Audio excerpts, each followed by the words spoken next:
Assalamualaikum warahmatullahi wabarakatuh. Bagaimana kabar semuanya hari ini? Semoga selalu dalam keadaan sehat dan selalu dilindungi Allah Subhanahu wa taala. Amin. Oke, seperti yang kita tahu bahwa di tengah kondisi seperti ini sangat tidak memungkinkan untuk kita melakukan proses pembelajaran secara langsung atau secara tatap muka. Maka di materi kali ini Ibu akan memberikan materi melalui video. Diharapkan untuk anak-anak sekalian menyaksikan video dari awal sampai akhir. Untuk materi kelas 7 kali ini kita masih akan berbicara tentang sejarah.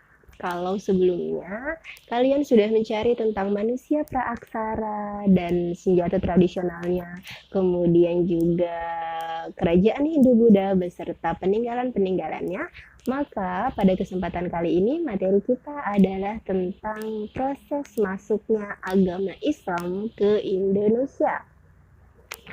Seperti yang kita tahu bahwa agama Islam adalah agama yang paling mendominasi atau agama yang paling banyak dianut di Indonesia. Kita pun sebagai orang Islam harus mengetahui bagaimana sih proses awal dari agama kita bisa sampai ada di negara kita. Kemudian bagaimana reaksi awal masyarakat Indonesia saat Islam datang ke Indonesia. Semuanya nanti akan kita pelajari. Nah, Islam masuk ke Indonesia tidak secara instan, melainkan melalui beberapa tahapan dan dalam kurun waktu yang cukup lama. Proses masuknya Islam ke Indonesia pun tidak bisa lepas dari yang namanya perdagangan. Perdagangan seperti yang kita tahu adalah proses jual beli antara produsen dan konsumen, antara penjual dan pembeli.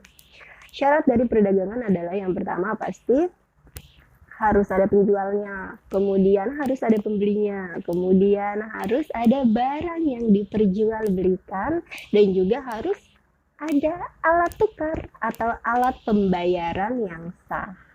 Nah, ini adalah syarat-syarat perdagangan. Oke, perdagangan yang dimaksud bisa berupa perdagangan antar pulau atau perdagangan internasional. Perdagangan antar pulau adalah perdagangan yang dilakukan dari satu pulau ke pulau lainnya, sedangkan kalau perdagangan internasional adalah perdagangan yang dilakukan dari satu negara ke negara lainnya. Perdagangan yang dilakukan masyarakat zaman dulu dan zaman sekarang sudah sangat berbeda.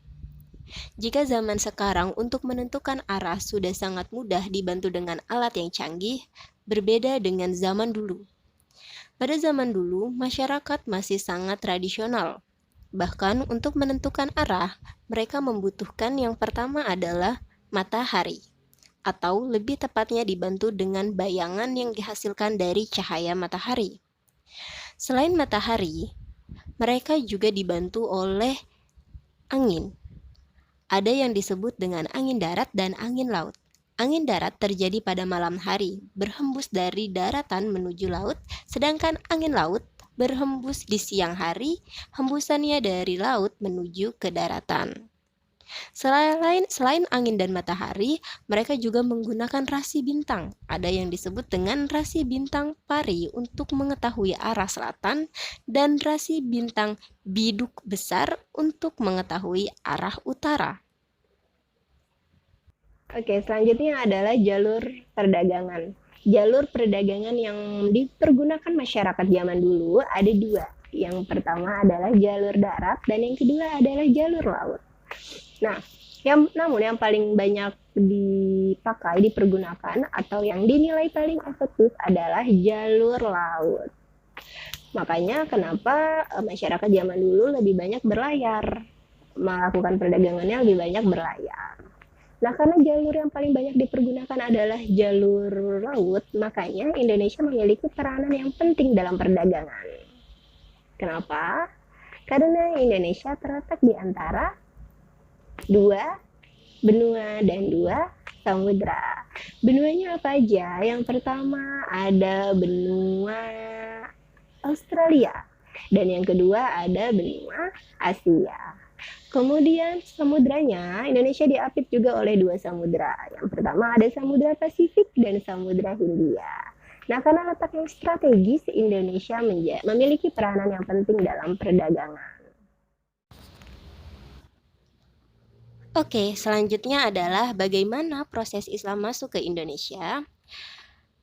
Tadi sudah disinggung tentang perdagangan. Jadi semakin ramainya aktivitas perdagangan antara Indonesia dan negara Asia Barat mendorong munculnya pusat dagang di berbagai tempat di Indonesia. Di pusat dagang itu terdapat banyak sekali pedagang dari Arab, Persia, dan Gujarat yang singgah dan melakukan hubungan dagang dengan penduduk Indonesia. Pada saat itu, penduduk Indonesia memeluk agama Hindu dan Buddha. Namun ketika pedagang Arab, Persia, dan Gujarat datang dengan membawa agama Islam, mereka mulai tertarik dengan agama Islam yang mengajarkan tauhid atau keesaan Tuhan dan prinsip persamaan derajat. Berbeda dengan agama Hindu-Buddha yang menganut sistem kasta. Selanjutnya, para pedagang Muslim dari Arab, Gujarat, dan Persia tersebut tinggal di Indonesia dalam waktu yang sangat lama. Beberapa dari mereka menikah dengan penduduk Indonesia dan mempercepat perkembangan Islam di Indonesia. Nah, jadi seperti itu. Oke, alhamdulillah hari ini materi kita selesai. Semoga bisa bermanfaat untuk kita semua.